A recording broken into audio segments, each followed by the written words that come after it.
The body was found evidently dumped from an isolated bridge southeast of Greenfield. The body found lying face up in the water, bruises around the neck, a black eye, and a bump on the head.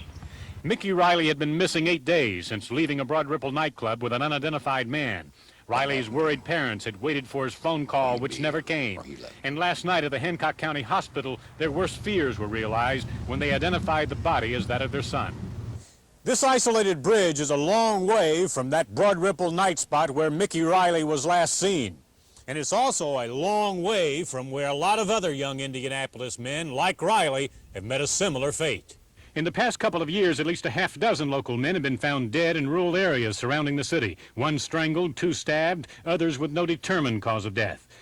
While the Hancock County Sheriff has no obvious cause of death for Mickey Riley yet, he says he must treat his death as a homicide and in some ways similar to the others. Well, I think the age and young man of that type, and I don't know of any other ones, really, any other similarities at this time. There have been a couple of bodies. The method of the killing is different in several of the cases, so the similarities really aren't that close.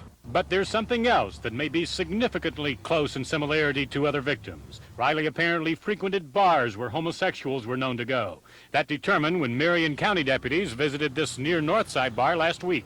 The producer of the bar's floor show knew Riley, and when deputies showed him the sketch of the unidentified man Riley was last seen with, he said he knew him too.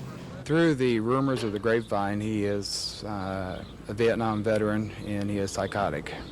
What do you mean psychotic? Psychotic in the respect that after a couple of drinks he seems to go schizoid, schizophrenic, changes his attitudes. He carries pins and knives in his boots. He wears motorcycle boots. Hancock and Marion County investigators discussed that information this afternoon as they began a joint investigation into Riley's death. The man described they don't call a suspect, but they know his name, and they want very much to question him tonight. Cy Jenkins for the News, Channel 6.